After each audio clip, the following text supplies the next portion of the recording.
Hey, peace and blessings. This Big Money Sonny. Catch me on the Papazoe show. We open.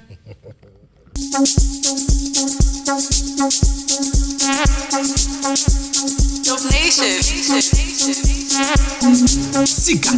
Cigarette from my niggas' bones. Shout out to Papazoe show.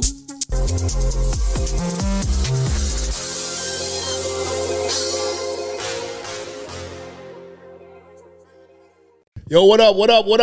You already know who it is, man. It's your man, Papazoe on the Papazoe show with my co-host. Walk the walk, baby. Walk the walk is in the building. Zoe. Yeah. Who that is in the cut, man? What? Boy. Well, that's the one and only, boy. Miami-Dade County. Sonny is in the building. What's happening? Sonny is in the building. What's happening? Hey, man, I just, first of all, I want to just say, man, I think I kind of made it because I made it to the Papazoe show. Right. You know, because this is exclusive. And so all I want to say is, welcome to the Papazoe show. We open. We open, man.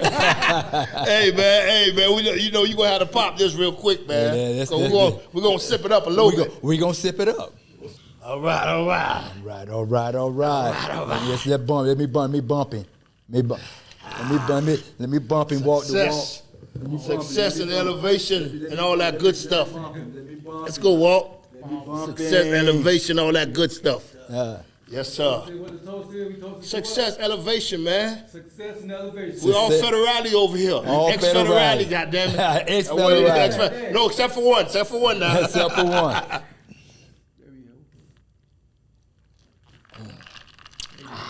Nice, right? Like that mix, right? Nice. I invented that. Nice. No, me and walk the walk. Walk the walk. I'm sorry, I ain't giving walk the walk his credit. He'll get mad. You better go and get Fat Boy to bottle it up then. Yeah, I already told him. I already told him. Yo, hey, my first question to you, man. So now, how did you come up with that name, Sonny, and why? Well, Sonny is my father's name. Okay. So they call me Lil Sonny. Okay. But the name Rush, that's a name that I could tell you how I came up with that. Okay. Right. So I used to I'm from the village. Okay. You know, and before I start anything, man, the first thing that I want to say, like I give praise, I give honor to God. Most definite. First and foremost, definite. right? Most definite. And I'm open to answer any questions, but I just want to make this perfectly clear, right? Like, I don't glorify nothing that I did in the streets. Because the moment that I glorify, I started smiling and glorifying it, then I think about my daughter that passed when I was in prison. I couldn't go to her funeral, right? So anytime in the context I talk about this stuff, but I'm never proud of who I was, but I'm extremely blessed for the person that I am. Yeah. Right? Yeah. Well said. And once again, man, thank you all for having me. So the name Rush. Right. So I used to work for this Guyana dude. You know, he used to own Coco's. Right. Dog, I already know talking about you know what I mean? red dread. Yeah. So you know, when most people finish school, you know, they go to college or they get them a little job. And then I tried the little job thing at Burger King. It didn't work. They fired me. So the next job I had was for the GT Bunner. Okay. You hear me? Okay. And so he found a liking into me because, like, me and my brother, we grew up seeing my mom and them selling drugs and using drugs. So at 4, 5 years old, we knew about the drug game. Damn. You know Young what I mean? age. Right? So by the time I finished school around 17 or 18, I got my second job from him, right? Okay. And so he figured out that my hustling IQ was off the chain. Even higher than his, right? So he said, "No, I got to get this boy off the streets. You know, I got to make him more than a lieutenant." Right. Right. So man, he he took me out of the village. So I'm out of the village. So at that age, man, we don't really travel outside of our neighborhood when we young like that. Right. You know what I mean? If we went from the village to Broward, that was like a field trip. We might pack lunch and all that stuff, or even to Carol City. Yeah. Carol City was like the suburbs to us. Yeah. Back then, that's what it was. Back then, that's what it was. Yeah. We were jealous of people in Carol City. Back They got then, a that's pool what it in was. their yard. Yeah. I'm going to my uncle's house. Yeah. I'm going to my uncle's house. And Yeah. we jump in the Cadillac Barrettes and go out there, right? Yeah. So anyway, he took me to one of his houses, right? Yeah. And I act like I was high, smoking. So he showed me some family we ain't never seen before. Some cars I ain't never seen before. Yeah. 4D mirrors, and he showed me Yeah. a gold piece with about $250,000 in the 80s. Yeah. Right? So man, when he showed me that, something went on. Boom! I said, oh, that's what I want. That's what the game is about. You get your money down there and you have your family up here. And he had 3 or 4 houses, right? So anyway, to fast forward, he took me to a stationery store with him where he bought his doorbell stamps, he bought his tape, he bought his bags, he bought all this. And so something had me go over to the little thing where the stamps was. And I'm thumbing through there, not knowing why, and I picked up this stamp. And it said Rush. And I say, man, one day when I be on my own and be my own boss, I'm going to use this Rush stamp because I want people to rush and get my shit. And so I hold that stamp maybe for like 5 years. And when I had got a chance to get on my own, I looked for that stamp and I brought it out. And that was the birth of Rolling with Rush. We open. Yeah, that's what that. Okay. I mean, when you from the village, did you ever work? You ever work for Ike, Big Ike? Ooh, did I? So I came up in that era of drug hustlers. A lot of us worked for Ike. I worked for Ike. Bo Dilly worked for. I worked for Ike. Bert worked for Ike. Musclehead worked for Ike. Coop Trick worked for Ike. Yeah. Causey worked for Ike. All of us kind of worked. Causey and Greg. Causey and Greg. All of us kind of worked the same shift, right? Yeah. And so while I ran the doorbell bomb, in the nighttime I worked for Ike. In the nighttime, that's when shit got crazy. So when you come on the shift, first thing they gonna do, give you a quarter or a half. You get that, you snort. That's the first thing you get when you come on the shift. So I worked the night shift across 10th Avenue. Bro, on the night shift, bro, we had them guns and all of us was geeked up and we handled the customers rough. Get against the wall. And I'm gonna tell you what kind of changed me. So my mom was on drugs, so I didn't really like cocaine like that. But since I was around the Ike boys and they did it, I snorted with them at night. Yeah. So I remember after a crazy night of working with the Ike boys and I go home and I wanted to tell my brother Sweet, man, what went on. It was wild. Right. I wanted to tell him what went on, right? That's your older brother or younger brother? He my younger brother. Okay, but okay. That's my real brother, mother and father. Father, right? yeah. I nigga look like twins. Right. So he 2 years younger than me. Right. So I come home late night and I wake him up out of sleep. And he, get away from me. Oh, mama, tell me, get away from me. So he was scared, bro. Cause I guess I was looking, man. I guess I was looking crazy, and I ain't know it, right? And from that day, how I scared my brother who I love. When I used to go on the shift, I would turn my back, and I would, and then I would act like, I would act like them boys, you know what I mean? You know what I mean? Cause I couldn't. That I'm glad my brother probably saved my life, man. Yeah. But it was wild, bro. But Ike had traffic like damn near like Walmart. Back then it was Winn-Dixie. Man, this man changed. You talk about traffic. You talking about we open? We open. Wow. Yeah, man. Yeah. And I'd never seen Ike. Like a lot of us said, I wasn't a party guy, so I ain't go to the party. Yeah. 'Cause I had to run the doorbell while they were partying, I was running the doorbell. So I never actually seen him.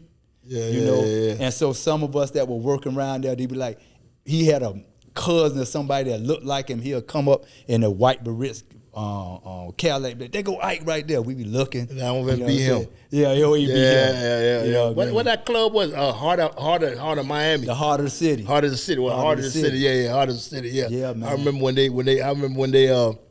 put that together. When they put that, man, because I'm one of them Haitians that was outside, man. How outside you were? But hey, listen, I'm gonna tell you how outside I was. Nigga, I used to, your spot on 6-1, or no 6-3. I used to come over there. You used to come over there? Come on, man. I used to come over there. You used to come to the drugstore? I used to pull up over there with my goddamn Suzuki Jeep. Mm-hmm. You know what I'm saying? Red with a black rag. Mm-hmm. With the phone in it, that the phone with the hand, the phone was like this, like you hold it in your hand, like it ain't no real phone. Yeah. And I used to just pull up because my dog used, Blockhead, rest in peace, you know what I'm saying, and that, you know what I'm saying, all y'all were together. So I used to pull up, you know what I'm saying, and vibe over there, you know what I'm saying? Yeah. And I used to see our boys, you know what I'm saying? Yeah. But I was a Carolina boy, so I ain't, you know what I'm saying? So, but I used to see our boys. You were getting that bread. You were acting like you would get way more money than us. I had a headache. Y'all had over, all this and that. I said, go on, move. I had a headache up there. Slide on in with the duffel bag and slide out. I had a headache, boy. But yeah, man. But man, it's really good, man. That just to have you on the show, man. You feel me? Mm-hmm. And just the politics. The politics. Yeah. And bring back, just bring back memories. Yeah. Good or bad. Yeah. Is memories. Yes. You know what I'm saying? Like I always said, I always say this. That being in the street, I've never been ashamed of that. I've never been ashamed. If somebody asks me right now today, what you regret that you regret in life you did. Mm-hmm. I never said I regret being in the street. I won't say that. You feel what I'm saying? Yes. I won't say I regret going to the Fed. I won't say that. Me neither. You feel what I'm saying? Yes. But like I always said, the only thing that I regret in life, I did it, and because the reason why is I dropped out of college, and I hurt that broke my mom's heart. That's the only thing that I regret. That if I could undo that, I could undo it. But other than the other stuff, listen, that shit made me who I am today. Oh no, that was absolutely the life, and things were different. Things are so different from now, and I would let you ask the questions because I don't want to just I'll ride. Ride. You know what I mean? Ride, talk. So things were like back in the old Miami. Mm-hmm, you know what I mean? Shout out to the old Miami 305 to the bus out. To the bus out. You know what I mean? In that old Miami, man, like different. A Papazoe can come on the Ave. Yeah. And ain't nobody looking at him crazy. I don't care how much jewelry you might have on. You might get in the crap game. You might have 50,000. Anybody can come on the Ave. You could come chill and this and that and everything cool. And if we was to ever find out that anybody did anything to anybody around our spot, we'd be like, who did it? They'd be so-and-so go get it. Bring it back. So we didn't play that. Right. We back in the old day, we like to have our verse. We like to ride with our girl. We like Cadillac to be on the wheel. Over there. We like to be in the little Suzuki. We bamming down the street. Boy, what's up? What up, boy? The grill. I'm mad, boy. I'm mad, right? We like to do that, right? Yeah. You know what I mean? And then when we seen your Suzuki, man, we ain't want to take your Suzuki. We like, damn, Pop got a Suzuki. Boy, I gotta get me one of them. I'm gonna take mine the perfect. I'm gonna put some kind of feet up. I'm gonna put on this kind of boy. I'm gonna pull up on that boy. Boy, what's up? You know what I mean? But it changed. Yeah. When all of them old hustlers started fading away or so. No, they locked all us up. See, we started getting record businesses. We started opening up beauty parlors. We started opening up car washes. We started buying real estate. You know what I mean? And the powers that be, they didn't like that because we wasn't killing each other. You know, we was a Miami boy, but we wasn't killing each other, right? So you will notice they took Musclehead, they took Bird, they took Kazi, Ike, they took Kazi, they took Greg, Sonny and Sweet, they took Merv, they wiped all the old school dudes, wiped us out in the course of a couple of years. And guess who came after that? And it ain't no shame on them because they had their time. A violent generation was raised up after that. Right? It's get down, lay down, I'ma kill you. You know what? You done got you enough money from up here. Don't let me see you up here no more. Go right round the corner in 5 minutes. Then I told you don't let me see you. Get against the wall. Paka, paka, paka, paka. Bruh, that would have never happened in the old Miami. I don't care how much work Bo Diddley had in the old Miami, he never would come and put down in your spot. When the 80s, man, 87, 88, 89, that was I remember. Yeah. And Papazoe, I'll say something about the Zoes too now. Yeah. You know what I mean? In the old Miami, bruh, you ain't need to have no plug, man. If you had you a 9-piece original, bruh, you got a vert, you got a Cadillac, you got a girl, you got jewelry, you got a car, you got clothes with a good 4 ounces, a little four piece. You know what I mean? You ain't had to have all that in the old Miami. You met Brown, bro. In the old Miami, you met Brown and had you a little 9-piece. 9-piece, you good. 9-piece chicken nuggets. But you a boss. You good. You a boss. 9-piece chicken nuggets. You a big boss. You a boss. You a boss. Okay? Shit. You telling people what I said. You a big boss, boy. And it was love, man. You know what I mean? It was. Shit's different now, man. Shit crazy, but you know that's you know what I'm saying. You look at life, the way life going, the changes that's going on in this world. Yeah. You don't. I'm not gonna say you either adapt because I don't adapt to it. Right. I'm not gonna adapt to it. That's why I stay out the way. Right. You understand what I'm saying? Because it ain't. I can't adapt to it, man, because it's different. Yeah, it's extremely different now. Definitely. I mean, and from what Sonny's talking about, and all it did is it just got. You don't want to say worse, but it did.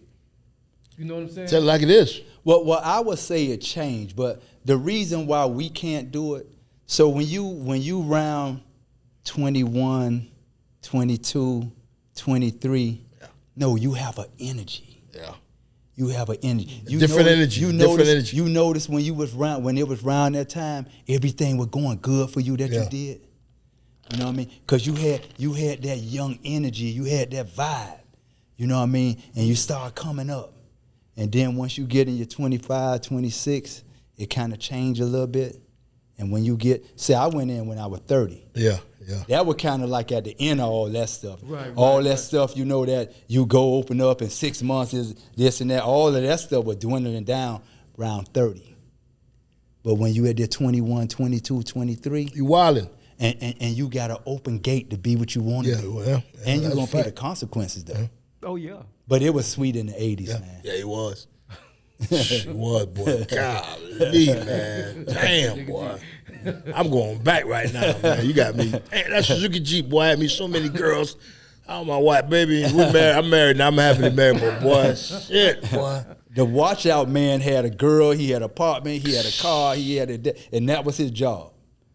You know, that's what he wanted to retire at. Retire, man. Boy, look at him. I you know, like people who know me, man, who know me, that they know I didn't do nothing here. Mm-hmm. You know what I'm saying? I ain't do nothing. I'll go do my thing. Yeah. And come and splurge. Yeah. Yeah, and come and splurge. And blend in. That's it. I do my thing and come, you know what I'm saying? Then when I fucked around and messed around and went and got that big Bronco, I got that big Bronco too now, like Block, recipe Block. Yeah. His was purple, and mine I had that candy cherry red. Yeah. That emerald paint. I used to love to pull up over there where y'all at, just post up. What's up? Like North Carolina time. Yeah. My brother gave Block that truck. That purple, Yeah, man. That was with the Mickey Thompson and all that. I had this. The Mickey, I tell you, I got the idea to get my truck because of Block shit. Yeah.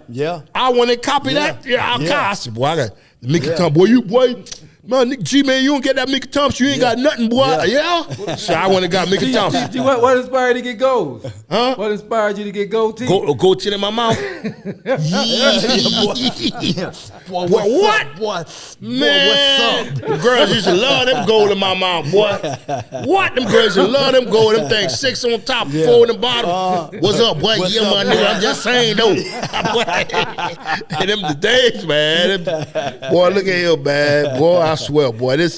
But you know, like as you get older, man, you just get more mature. You just get more calm. Yeah. And that's just what's happening to us now.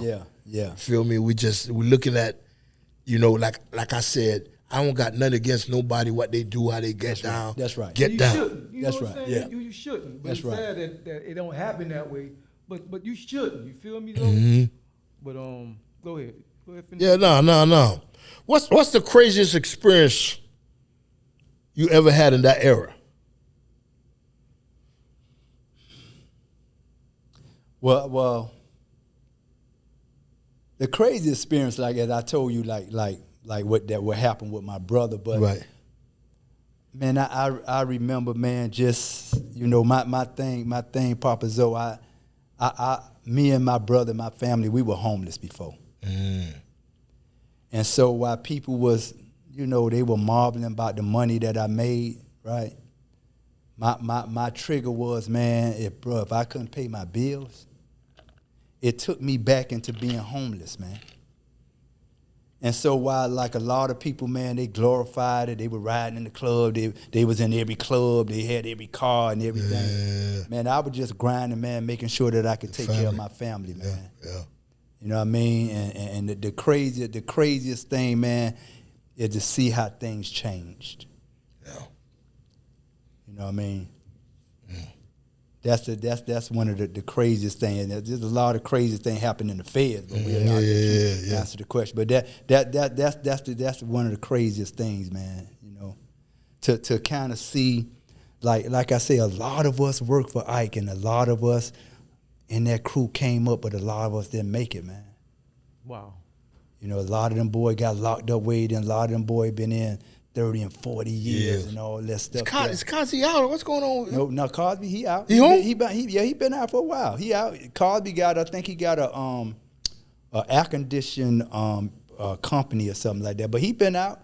I'm telling people, there are a lot of us out. We quiet. A lot of us that went in that didn't have violence. Somebody the other day told me Big Ron out.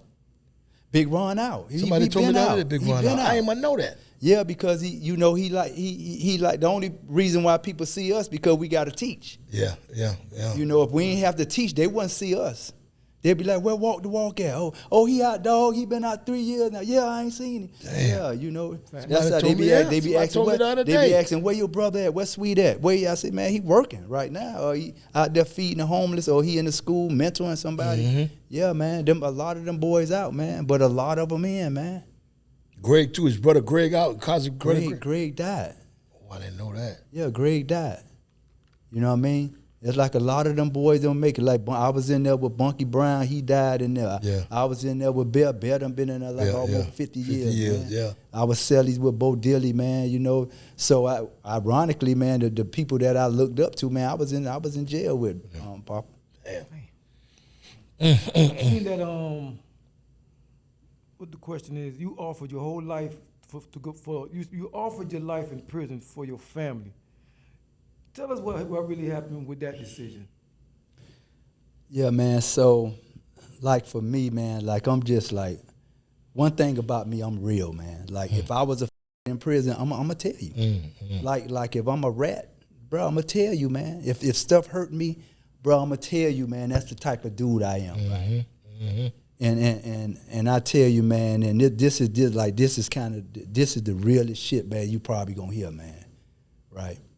So I remember, man, the feds started coming down on me, man, and man, they subpoenaed my mama and subpoenaed it, or every place I bought cars from, they subpoenaed everywhere I went to try to shop to pick it up record. They subpoenaed people. And so once I got locked up, you know, man, I was weak. Because my lawyer, he giving me information. He telling me, hey, man, when your children's mother come up here to go to court, when she come up here to go to court, they going to lock her up when she come up here to go to court. So my case was in Brunswick, Georgia. So I'm in there, man, I'm fucked up. I'm weak. So your shit was out of Brunswick? Out of Brunswick, right? So they took me and my brother. Town. Yeah, they took me and my brother to court, bro. All of they blocking traffic, they police sirens and all this, taking us through the back. I'm like, man, we were getting money, Papazoe, man, but we wasn't on no type of level with an Ike or a Gotti or nobody. But bro, you should have see how they were treating us. They got the jury, they guarding them at the hotel room door, 24/7 security and all this type of foolishness, bro. You know what I mean? So my mom brought one of my baby mamas up there. We in court. So they like, detain her. So when they say detain her, they rush me out the court, rush me back. So I'm looking for her to be on the other side with the women and all that. So I'm like, damn, man. I say, you know, and I know some dudes real. Like some dude like, fuck my mama got to go, my baby mama got to go, everybody go. You got some dude, they so hard like that, right? I don't care. They're this and that. I ain't that type of dude. Right. So once they locked my girl up and then they started talking about locking my mama up, then they had my other girl on some type of standby in case I take the stand, they gonna lock her up because they know she lying. So I came to the conclusion, man. I say, man, I called my mama one morning.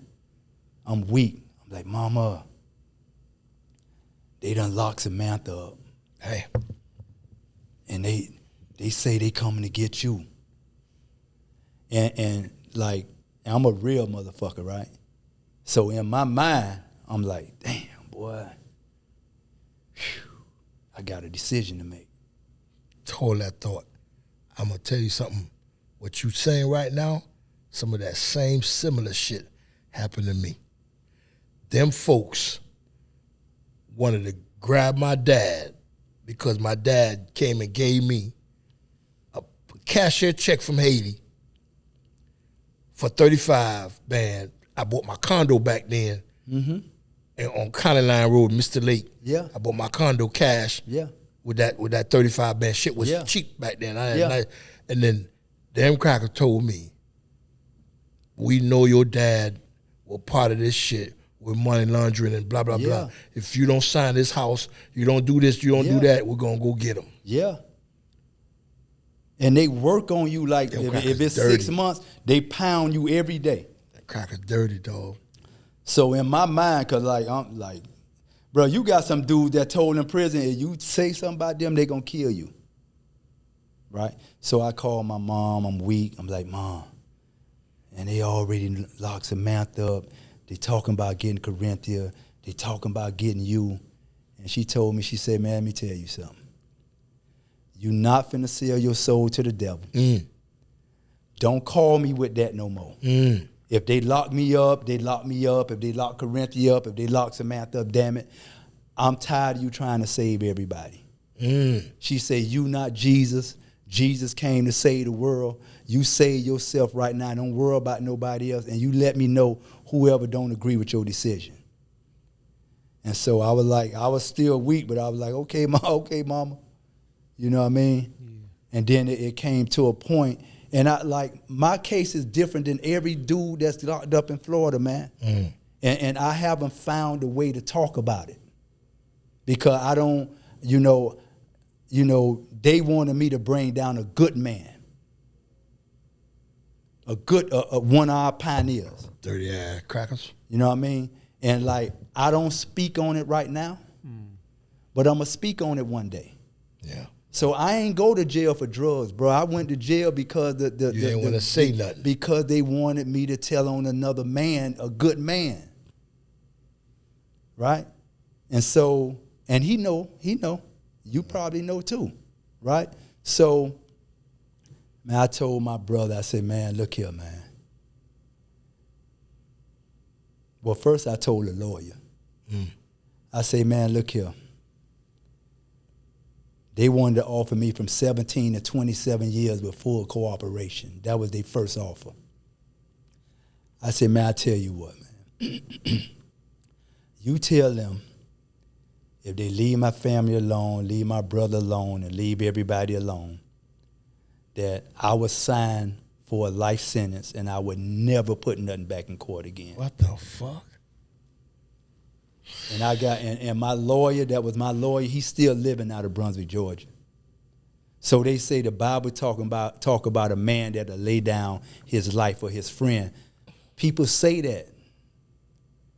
But I don't know if somebody have ever laid down their life for their friend. A life sentence? And I told them, like, I would never, and I got a family. Like, I got children. Right. You know what I mean? But yeah, I said, and they told me, if you don't cooperate, we gonna give you a life sentence. Then they rejected that. And that's it. So you took that goddamn, so you took the life. You said, fuck it, give me life. No, we went to trial.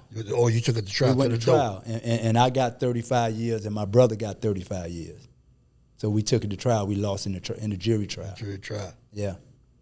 And, bro, you should have been to my trial. Bro, this trial was so, it was so, I don't know if it was, you know, they say the Masons have things that they do in court, but, bro, like, I was sitting in the courtroom, and they was talking about so much money, right?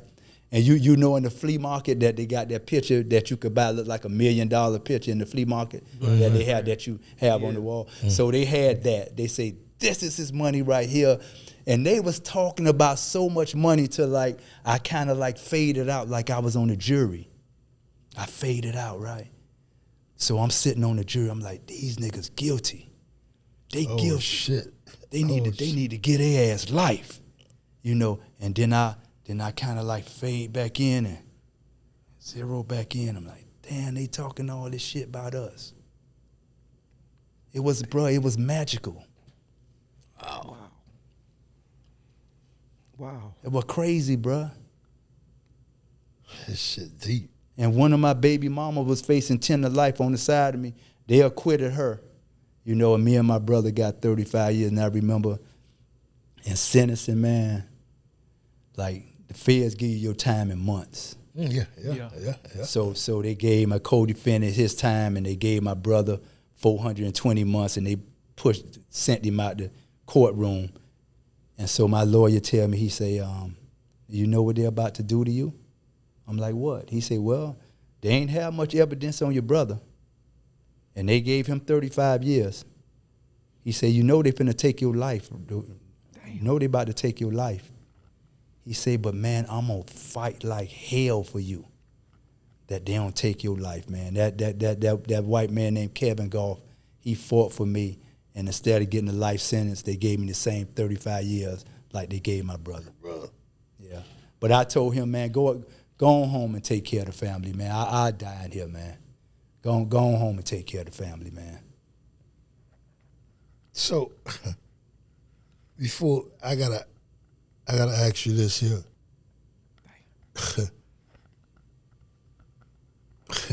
So, how your clemency? How did that go about?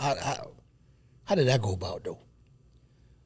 So, I don't know if y'all know about the great works I do on the streets with Love Corner, my spiritual work, right? You know, but I was doing the same thing in prison. Okay. So me and a homie named Eric Parker. Okay. Me and Eric Parker, we filled out our clemency paperwork. I did his and I did mine, and we took it to the secretary office. And like a week after that, Obama came out with a Obama or clemency, whatever, some type of program Obama came out with. So me and Wayne said, hey, man, let's go get our clemency back from the counselor, man, and do our thing on the computer.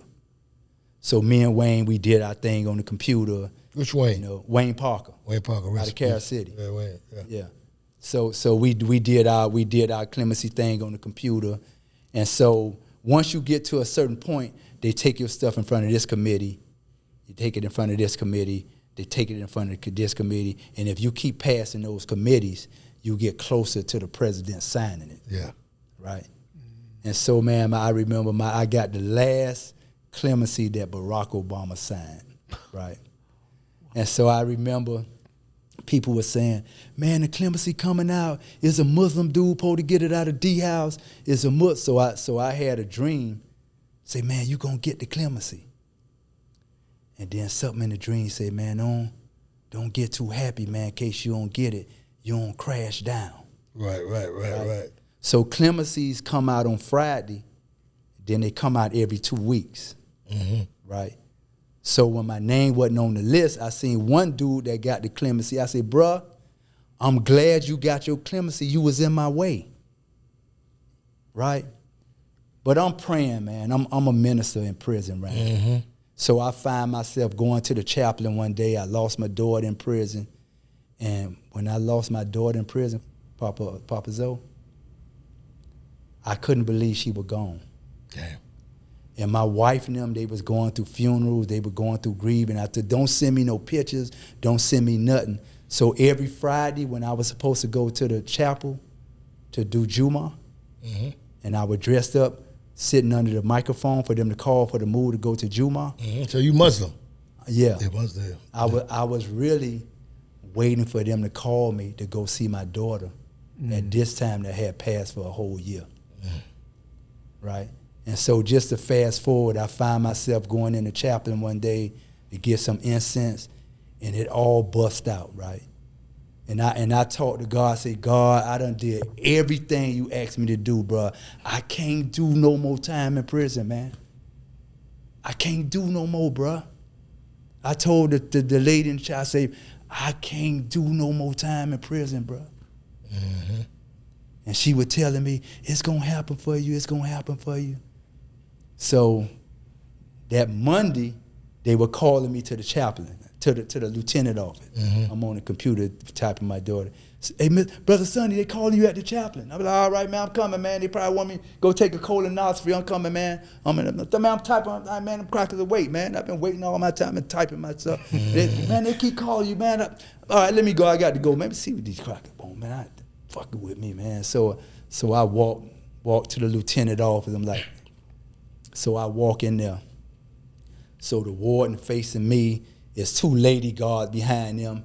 They act like they about to cry. I don't want to pay attention to them. I don't know what's going on. So the warden tell me, he say, man, I'm finna lock you up, man. And I choke. I said, man, I don't do nothing but save lives on your compound. He said, well, I want to tell you something. He said that the President Barack Obama just signed your clemency paperwork. It never came on a Monday, a Friday, and a Monday. That never happened. It'd be 2 weeks for the clemency. And man, I almost bust my knees crying, man. I thank God, bro. I thank God, man. And me and my wife, we were beefing hard because I told her I was fasting for 10 days. And I ain't called her. Why you ain't called me? I was fasting for 10 days. Well, I'm fasting for 10 days now. So every time I would call her, she wouldn't answer my phone. The 8th day, she wouldn't answer the phone. So about on that 9th day I called her, she like, what you want? I say, baby, it's over. She said, what's over? She still pissed at me. I said, Barack Obama signed the clemency. I'm coming home. And so let me close that up. I had made a promise. I had made a promise to God in prison. I said, God, if you let me out of prison, that I'll go back in my community that I helped to destroy, and I serve it every day for the rest of my life. I like that. So the only thing that I fear is going back on my promise to God. And I've done some stuff in our community. No D-boy have done it, period. That's what's up. What's up? Can you elaborate on some of that stuff you done? Yeah, so first of all, I don't know, look up the Hunger 9. The Hunger 9 is 9 men. Man, that over there on 62nd. That 62nd Street, we went on a 21.5-day hunger strike across from the Pork and Bean Project to bring awareness to gun violence. And to ask, you were part of that? Yes, I'm one of them. And to ask our people to stop killing one another, right? And so during the Hunger 9, we did a interview on Channel LPR. 7. Channel 7 was out there too. I see. Yeah, I remember that. From all over the country, Yeah. chaplains, Yeah. rabbis, everybody who Yeah. was somebody was coming down, Carriage. bowing Yeah. down to the Yeah. kings, bruh. Yeah, I remember You that. know, and we did a thing with LRN. 3 years ago. No, that was in 19. That we did that in 2019. Okay. Right. So when we did the interview with LRN, I said, man, I wish I could get President Barack Obama a letter, man, to let him know how I'm doing in this community, and because he gave me the clemency, right? And a white lady came to that site. She said, where's Albert Campbell? They say he over there. He said he wanted to get a letter to Barack Obama to tell him the good works he was doing. I could make that happen. Wow. So I sat down, she wrote the letter, she took the letter, she left. About 2 weeks, she sent me a picture with President Barack Obama. Holding the letter. Secretary, she said, that's the envelope, it's about to go to Barack Obama. That's the secretary, and that's the envelope that you signed. Oh, so a few weeks later, after the Hunger 9, she came to the job where I was working at. She brought a return letter from Barack Obama, and he was glad that I was doing good. That's what's up. Yeah. That's what's up. Hey, it's God one is of the great, best interviews, Amen, boy. Hands down, it's one of the best interviews. Yeah, that's serious right here. Hands It's down. Yeah. This is one of the best interviews, Deep. boy. It's deep right here, man. From a pioneer, a soldier, a captain, a leader, an influencer, the list goes on, and the titles that you could give this guy here, man. Real talk. Damn, dog. Not knocking nobody that been on the show. Not knocking nobody that been on the show. You know what I'm saying? But that's the illustration, the definition of a man. Accepting his responsibility, accepting being held accountable, holding himself accountable for his action, and making a change with his action, by his action. Damn. He ain't just talking it. Damn, walk. Shit. I mean, I this like that, is why I want to do this thing, cause this ain't for entertainment. Yeah. This is for what he said. And first thing I peeped when he said we out here cause we the teachers. Yeah. What you got? What's the sense of having a microphone for if you talking ain't nobody listening? Shit. Damn. That man said a mouthful, man. Shit. Let me tell you another thing I did. So it was two ladies came to the Hunger 9 spot, two white girls, and they came right to me. They kneeling down to me. They was daughters from the people that got killed in Parkland. You remember that Parkland, that shooting? The Parkland shooting Right. happened a couple of years So back. God blessed me to work with them to bring them together with our community and let them know that gun violence anywhere is a call to action everywhere. And so they had me go out and talk to all they people, like hundreds of white people. I'm in front of them telling them about what's going on in our community, rallying them up, and made them love our community, man. I know who I am. See, it's one thing to know who you are. I know the Spirit of God is upon me. Amen. I'm the one that you send into to the jail. I go into county jail. We go into county jails. And we ask them, where's the worst place that's going on in the county jail? Because we go mentor That's where in the y'all county going. jail. That's where y'all going. And they tell me, well, is a man in the back. He's all the way in the back there. We hardly go see him. He throw urine on us. He's an animal, and you ain't gonna be able to reach him. I said, well, you let me decide whether I'm gonna reach him. Where my brother at? And I'm built for that.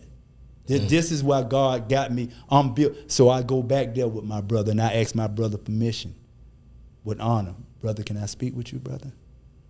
I'm not a police. I'm not a chapel, man. I just come here to love you, brother. How you doing, man? Oh, yeah, but it's just okay, man. It's okay. If you don't want to talk to me right now, I'll come back. But I'm going to keep on coming back till you talk to me. And he sit down and he talk to me, he cry and he'll pray, you know. But if they treat him like an animal, You gonna act like an animal. then he act like a beast. Yeah. He gonna throw urine, throw But all love, that, bro, like, and I want to tell you, this is man stuff. Yeah. A man is a man that invites another man to his platform. And give a man, and then a man tell a man, you the type of man that should be on our platform. A man is a man that feels another man when he comes in his area. A man is a man that have the Papazoe show to bring a man like me on here to let a man know what a man looks like. Man. This is man stuff. Man stuff. Real talk. Shit. Real Damn, talk, man. Oh, man, you got me scratch my head right now. Damn, well, I can't even. I don't know where to go from here. I don't know where to go. I'm stuck. I need You don't get stuck. I don't get stuck. I need a drink. Oh, good, get you one. Damn. Let me flip back, man. Let me flip back for a little bit, man, because it's. Whoo. Sugar Hill Rolling with Rush. DJs. Yes, sir. Who is Rush? What's your real contribution to the Miami sound, to the Miami music? Who is Rush? So first of all, Rush was the name of my pharmaceutical drug stores that I had throughout Liberty City. Right. Originally, right? And so when I was young, you know, me and my brother and them, we had a DJ set. And some guys stole our DJ set and broke our hearts. So I said, one day if I ever get some money, I'm going to get the biggest DJ set in Miami. So when I started getting money, I bought a DJ set. But the dudes that were DJing with me, they were too old to DJ. They ain't want to do it no more. But I had fulfilled the dream of mine, right? Then I seen this bad DJ that he made me feel like I used to feel when they used to call me the house rocker Money Sonny. And my favorite DJ was Dap D of the ghetto DJs. Ghetto style DJs, right? Yeah.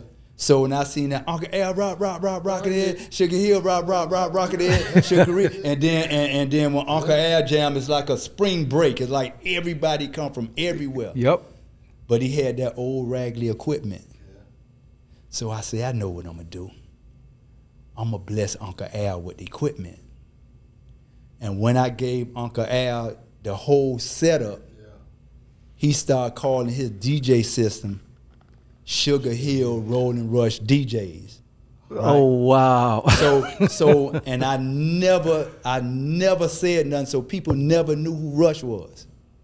They never knew who Rush was, because I never said nothing. And we would go out there on Gwen Cherry Park, and we would tell the person, we got 24 speakers out here today. Come out here with 24. Next week we gonna double it up. And since we had the spot right around the corner from Perfect Paint Shop, so we were the first ones that started we not the first cars that Perfect ever painted, because the paint shop was right there. Right. But because the paint shop was right across the street, we started taking our Deltas and our Verts there. And when we would take them back at that time on Gwen Cherry Park. Wait a minute. Hold on. Wait a minute. Oh, what about Perfect, right? Yeah. Where the spot was that? On 73rd Street. On 73rd, Perfect. By Jumbo's. So Jumbo's on 75th. Right there, 75th. We was on 73rd. 73rd. You over there back there by the red and white project. Back there in the project. Project back there. Yeah. Yeah. Yeah, walk. I'm one of them Haitians that know everything, boy. Yeah. I know all the. I'm one of them Haitians that know all the areas, boy. Yeah. I've been out here. I've been out here, walk. No, This I Haitian already nigga know. been out here, boy. I'm quite sure. So we used to tell them, dude, anybody bust this Delta and this Vert out here right now, we gonna give you $5,000. And if you come out here with 24 cabinets right now, next week, double it up, we gonna have 48. And somebody tried it, so I bought Uncle Al another 24 speakers. So he had 48 brand new black speakers, 2 consoles, and he would rock it. Rocking it. Yeah. Yeah. Yeah. Yeah. DJ Nasty, he give Uncle Al his props. He say he studied Uncle Al tapes, yeah. You know, yeah. So yeah, that's how. I remember that's how I roll. all them And days. so now I brought Rolling with Rush back. Right. So Rolling with Rush have acronyms. The R mean redeemed, because I was in a place where God brought me from. He redeemed me. Right. In that place, it was meant to break me. The U mean unbroken, because the feds, me crying, me suffering, me losing my daughter, I was unbreakable. And the S is for God sent me back with a testimony. And the H is for my testimony is going to give people hope that if God could do it for me, if God could take me, I was a leader in the devil army. I wasn't a worker. I was a leader in the devil army. And if God could do it for me, that he could do it for you. And that's what Rush mean now. It's a positive thing. Is a movement now. And Rolling with Rush, we open. Boy, look here, boy. Ooh, how was your transition to coming home? So, and I thank you for that question, man. So, man, I thank God for the Circle of Brotherhood. The Circle of Brotherhood is black men that's dedicated to solving our own community problems. And so I got out when I first got out, because like I'm a Miami boy. Right. To the core. A Miami boy don't be asking for nobody to hand them out and you go feed get it. me and him. Not a Miami boy. Right, exactly. So I never expected nobody to do nothing for me, because I was always the doer. So the first week I got out, I got me a job at U-Haul part-time. That wasn't enough, because I got a wife. When I came to my house, I could tell that, you know, a man present needs to be there. So I worked part-time at U-Haul. I left there and worked full-time washing dishes at Red Lobster. When I had days off, I drove Uber Eats, hustling, right? Then I finally got a job at Nana with the Circle of Brotherhood. And let me tell you how my transition went. I'm happy because they gave me a chance to grow. So I remember in prison, I would have these dreams, and you've been there too. I know you're going to relate to this. Man, I used to have these dreams. Bro, I'm in my house. Man, I could feel the cold tile on my floor. Man, I could smell the sweet nectar of my woman. I'm in a groove. I could hear her. Oh my God, I'm there. Oh my God.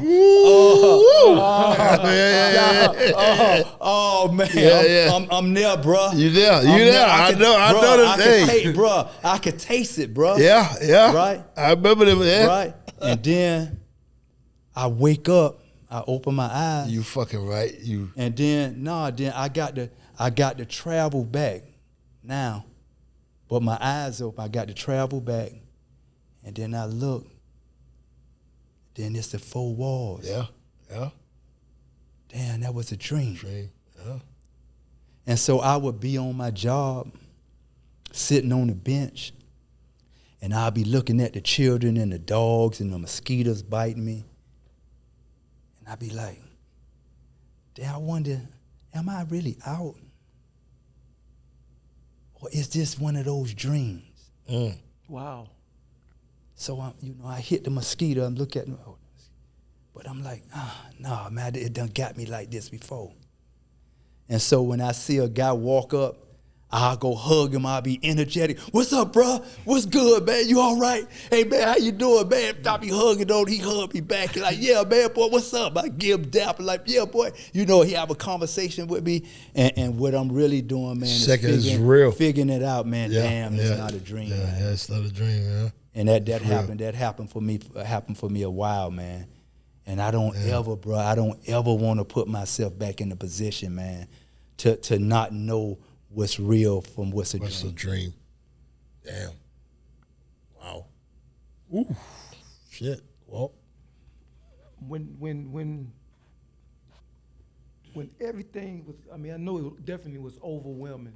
When everything came and was just piling on you from incarceration, family, you got to take on everything that was coming your way.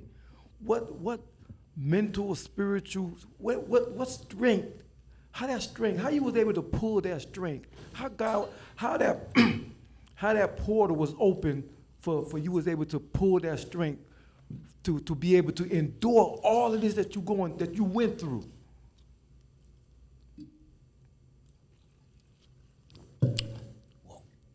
Thanks for that question.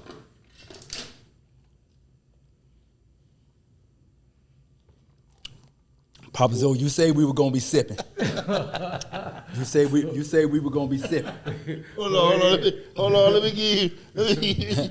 Say nice. You feeling nice. I know you feeling nice. We open. So I believe your question was, what was your question again? When everything came down on you, of the overwhelming of incarceration and being threatened, your family be getting threatened, and I know you was weak. You know what I'm saying? Don't know how I'm going to get out of this here. It's like, where did that strength come from? How did you able to pull that strength? Like what kept you like, I ain't giving up. I'm not laying down. Like, what was that how that moment was, man?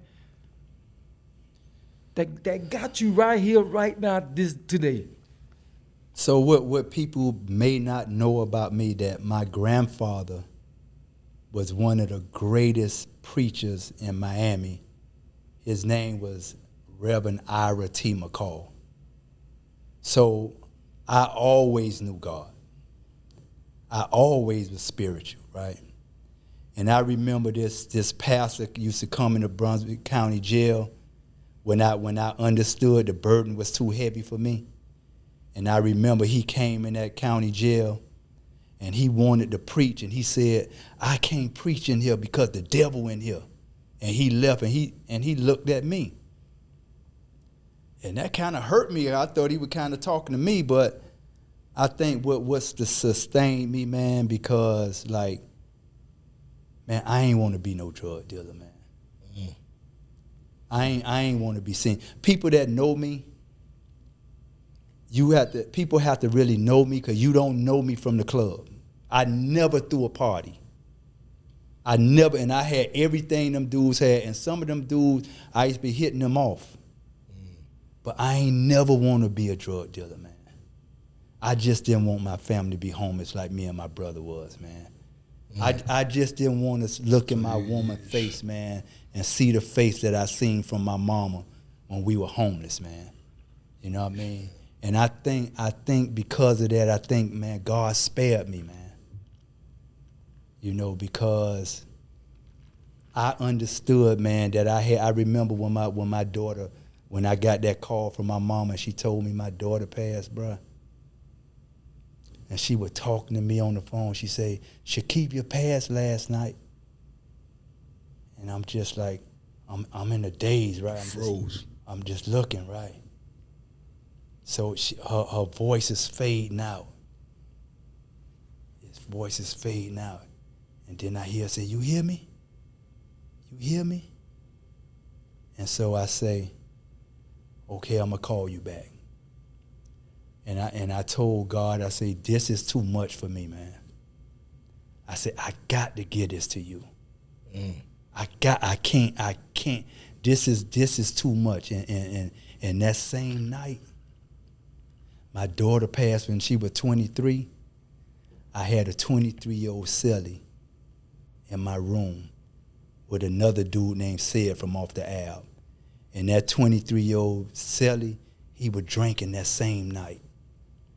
And that night he challenged me.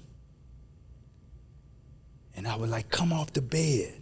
Come off the bed. He yapping off the mouth. He young, this. And I'm like, come on. And so he won't come off the bed. So I said, man, he gonna go to sleep. I said, when he go to sleep, I'm gonna kill him. Damn. And when he was in that bed, and I had that knife, and I finna come down on him, and God said, you say you were gonna give it to me. And I stood down. That's what Abraham did. Damn, dog. Abraham was finna slay his son. Shit. Yeah, he was. God say, slay your son. And when he was finna do it, God hold his Hold him, hand. yeah. Yeah, he did. God said, you say you were going to give it to me. Let me handle that. Let me handle that. And from that point on, I knew my God was able to take me through anything that this world could possibly throw at me. That's what sustains me every day. I wake up 4 o'clock in the morning. I praise my God, man. The only reason why I won't run around the streets and holler about it because they might Baker at me.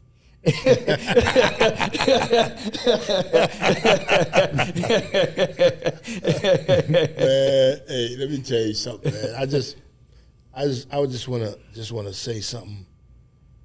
You know, like, it's really a real pleasure having you here, because that's what it's all about, being on the Papazoe show. Mm-hmm. We listen. It ain't about trying to get this, trying to do this, get this number, get that number, trying to do. Nah, man, it's really about listening to your story. This is about you. This ain't about me. This ain't about Walk the Walk. This ain't about my director, my producer over here, High Criteria. This about you, dog. So, and then that's why we relax. When you come here, you're gonna feel at home. We're gonna make sure that you feel at home. Absolutely. Anybody that come here. Absolutely. You're gonna leave here, be like, damn. This experience like gonna be like, damn, because we real with it, man. Yeah. We real with it. You know what Yeah. I'm saying? We ain't faking nothing. We ain't, you know what I'm saying? Hey, we different, bro. Yeah. We different. Mm-hmm. You know what I'm saying? We different. And then listen to your story, listen to you. You know what I'm saying? It's like, when you share it with the world, Yeah. because the world finna see this. Yes, sir. You feel what I'm saying? You Yes. share it with the world. It ain't about, we're not praising being in the street. Right. I'm not praising about being in the street. I was a street dude and Yes. Walk the Walk. I met Walk the Walk in the field, and I ain't praising that. You know what I'm saying? Yes. Like I was telling you earlier, this is the most happiest my life ever been. This right here. Yes, sir. Yes, sir. This is the most happiest. Yes, sir.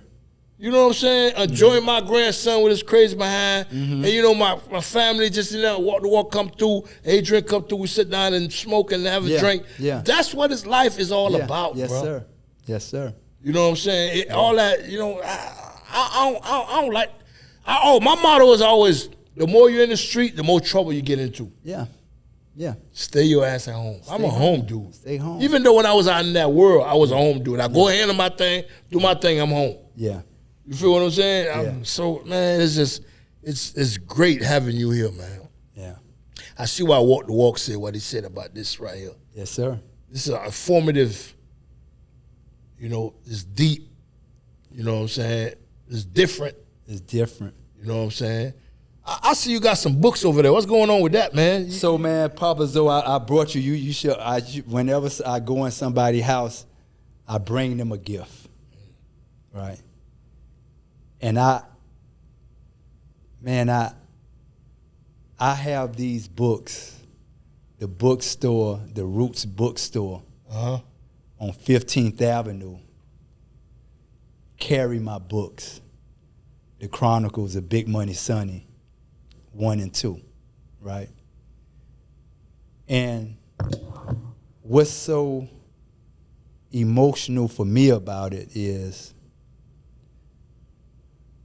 I get a chance for Roland Rush to be back on 15th Avenue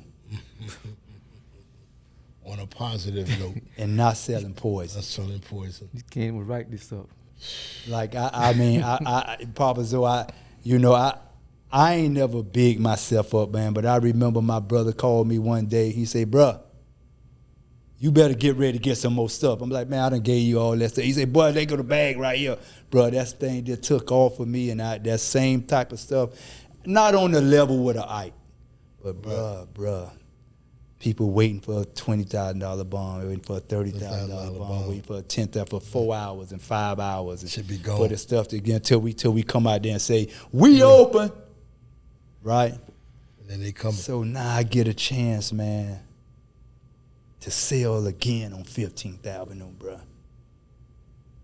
Like nobody can't tell me about my God. Nobody can't tell me nothing about my God, man. So I'm honored and humble to present these books to you, and I'm gonna sign them. Yes, this is my gift to you. And bro, if you don't feel like that you need to read these books all the way through, bring them back. No, I be telling people, mean, I tell people. Hey, listen, I'm gonna tell you right now. I'm not cut you off. I'm gonna tell you right now. He over there, he mad right now. He burning up. That nigga love to read books. And walk the walk. I tell you what, I got a set for walk the walk. Oh, okay, because I'm about to let him borrow them, let him read it first, and bring him back to me because I already know. You see him laughing? Nah, damn, boy, you damn, I ain't got nothing. I got a first to set for walk the walk. Woo, thank goodness, boy. Man. I'm like, well, okay. That's all going to my head like, damn, man. I already know. I already said to myself, when you talk about the book, I said, boy, I'm going to have to get walk to read. I was going to tell him. I seen you looking. Yeah, look. I said, boy, because I already, damn, I ain't got no book, man. They bring no book. They all bring you shit, Papazoe there. Before you leave, and I would say, let me read the second chapter there, G. Yeah. And once I finish the second, you'll be done with the first. I would give you the first. Yeah, I'm telling you, I already know. You ain't gonna read both of them real quick, man, G. I will get on them tonight. I was gonna get on them tonight, man. Well, I got yours. So let me say that. So like, this is a good story and it ends good, but on the press right now, I have, for that second book, I have a mentor book. I have a book that's going to be in schools, it's going to be in the juvenile system, that teaches you not to do what he did, and it have questions, it have critical thinking questions and exercises. So this third book that's coming out in a week or two, a person can take this book and they can mentor children in their home before they get to be big money. Like that, wow. Ooh, boy, I tell you. Yeah, man. Yeah, this. Man, we could go on and go on with this shit. A lot of This the a part questions two, I we got did. a part 2, we got a part 3, we got a part 4. We're gonna have to run this back. The questions I had, he already answered them because Sonny already said his name is not on any paperwork as being no rat. If my name on any paperwork is at the top, it ain't at the bottom. It ain't at the bottom. It ain't no Route 35, 5K1 type of shit. The Like bottom is is trying to tell on the top. I 5K1, Route risk 35, it some all. of these niggas. So it is one more important thing that if you don't mind, that Go I would ahead. like to- Talk. So I have. Do y'all remember the 79th Street boxer? The man that used to be on 79th. The light-skinned he used to be on man that. on 22nd. The Spanish on man 22nd, boxer. yeah, on 22nd. Right. On 22nd. So he is a landmark. Yeah. Right. People know him. You talk about him. People know him. 22nd, Right. So I have a corner that I go on. I've been going there for almost 4 years.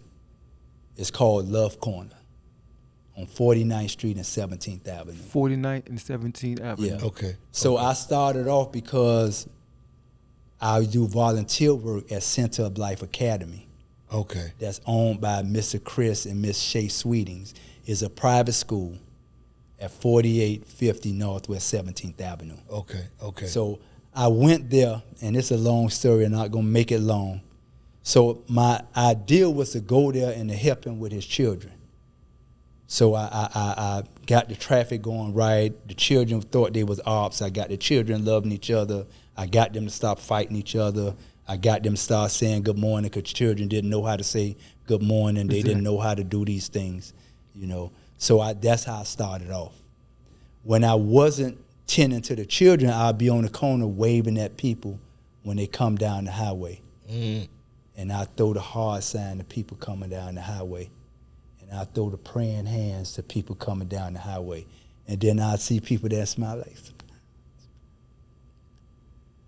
down the highway, right? So now I've been doing that for 4 years. Wow. Bruh.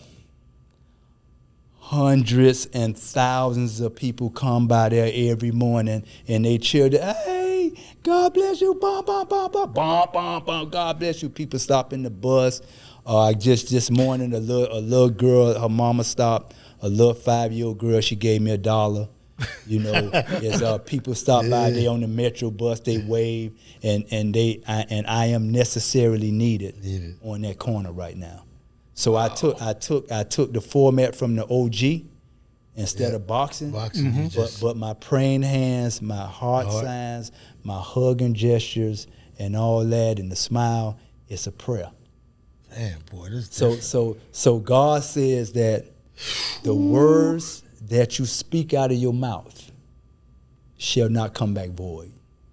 Absolutely That's why not. you should always guard your words. You go there every day? I go every day, 5 days a week, from 6:30 in the morning to 9 o'clock, and I don't get paid for it. I work for God first, and then I give man his work. And I promise you, if you come out there, you will be like, and like some of the homies will pass by, man, you seen that nigga Sonny out there? Yeah, dog, that nigga done gone crazy out there. Yeah, my ass don't understand. Going crazy, my ass. Y'all don't even know what's going on. I talked to Butch, man. Butch say they called him, man. He done gone crazy, man. Yeah. This and that. But they said the same thing about Christ. Yeah. They said he was crazy.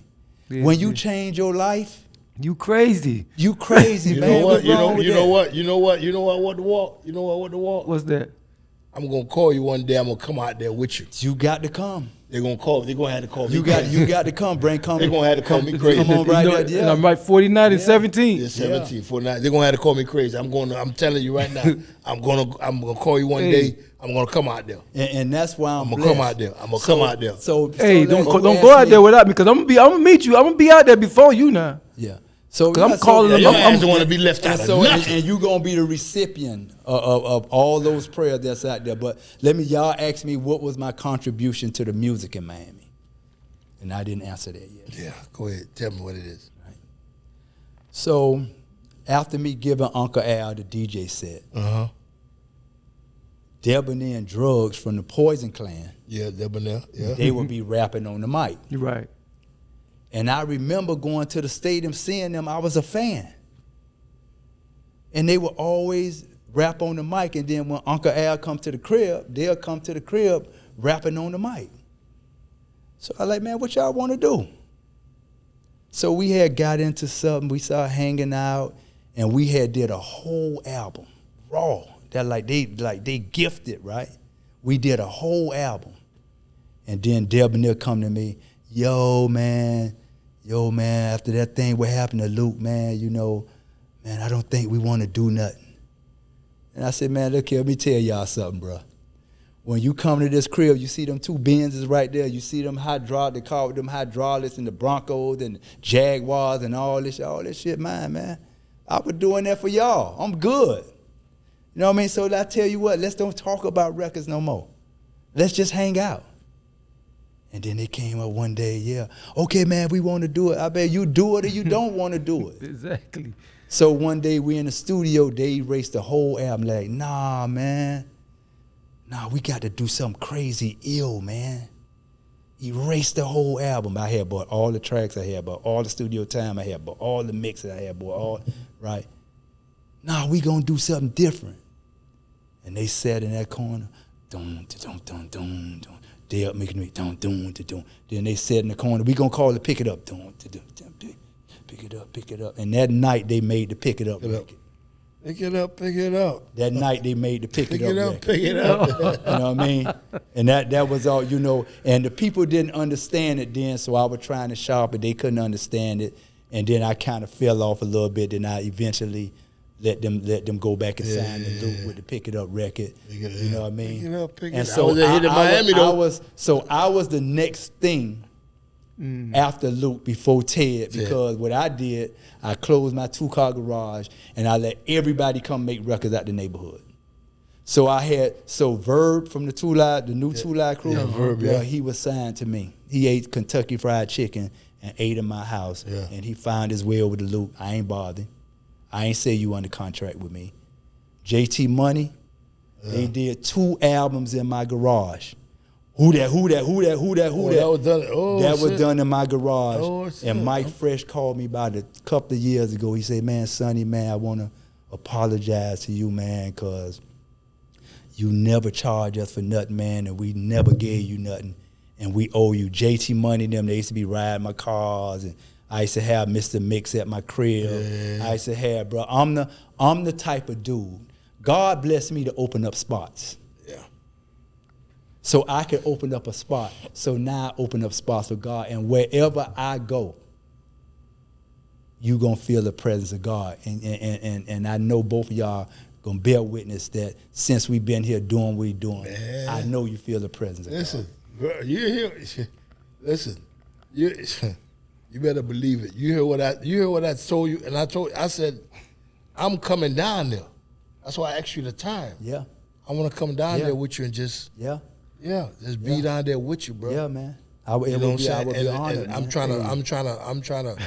I don't work Monday, boy. I'm off Monday. I'm there. Monday, Tuesday. I ain't got no gig, boy. They say that, boy. I might they pull up say on it's you on summer. Monday, boy. They say it's They summertime. gonna have to say Papazoe crazy too, then, goddammit. They say it's summertime. What are you doing out there? The school closed. It's summertime. My God is not a season God. I don't just put my God on like a coat and pull him off. Yeah. Bruh, like I got me a drink right now, but I'm drinking. I'm still praising my God. Because I do what I do in moderation. Right? Yeah. And You we do should it, yeah. thank God because where we been, bruh, Definitely. it's people that didn't make it, man. They make it out of there. They didn't make And it out they of were there. better than us, bro. They were more careful than us. They ain't run tickets. They ain't run numbers. They ain't do none of that stuff. And a lot of them people didn't make it, man. Yep. And then a lot of our brothers that came out, bro, they ain't made it. So I'm telling you, like me and my brother Big Sweet and Papazoe and Walk the Walk, we made it. Made it. God is And, great. and people been asking me, why you been promoting the boat lately? Why you been promoting Ross lately? Why you out there on Rick Ross' wall? Why you doing this? Bruh, from a hustler standpoint, our biggest hustlers used to be Ike and Bo Diddley. Yeah.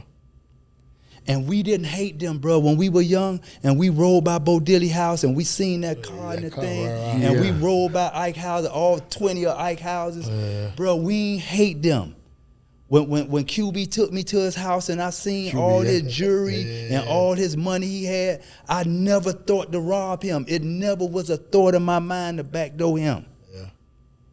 And when I think about my brother, that he transitioned, bro, this brother remind me, the closest thing that I could think about him is a Saudi prince that got all them Rolls Royces lined up and feeding and donkeys eating out the trunk of a Porsche and all that stuff. Horse eating at the Porsche. eating All hay. that stuff, man. Yeah, So I talk about a Miami boy, and then I talk about a Miami man. Yeah.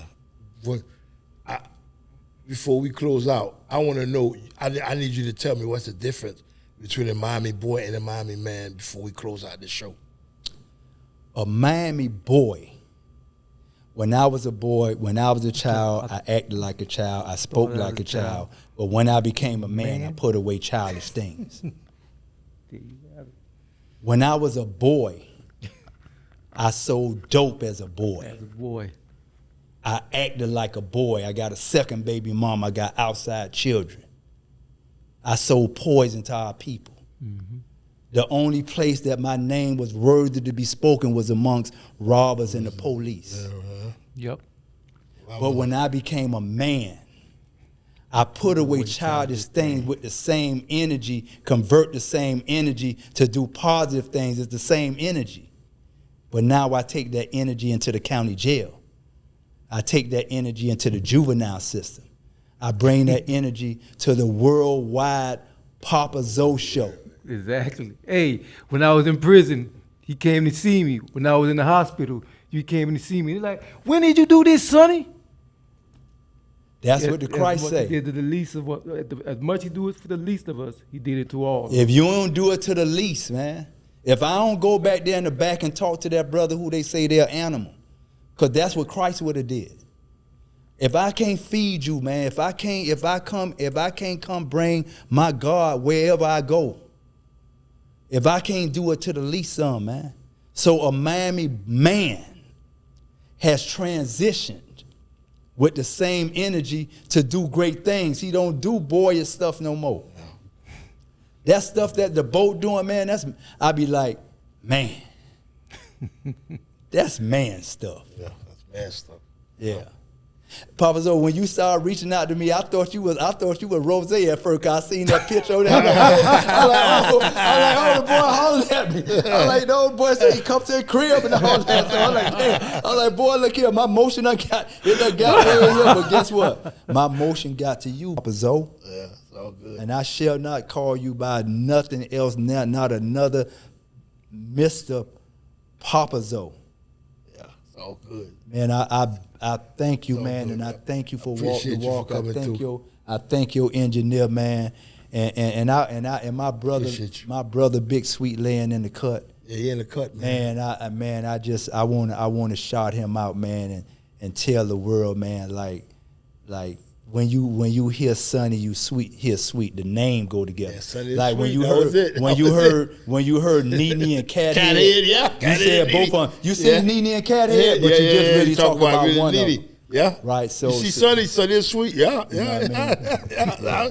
Hey, dog, that's my era. Yeah, yeah. Sonny's sweet. Wow. I used to be over there fuck with y'all over there all the time. Yeah, that corner, boy. Yeah, you feel that genuine. You feel a genuine spirit in Come here. on, man. Yeah, a sincere.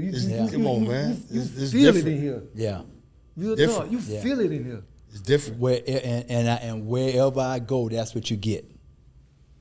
That's what it is. Yo, man, hey, Sonny, Big Money Sonny, we open. Hey, I appreciate you, man, for coming through on the Papazoe show, man. You know, blessing the show. It's all love. All love. You.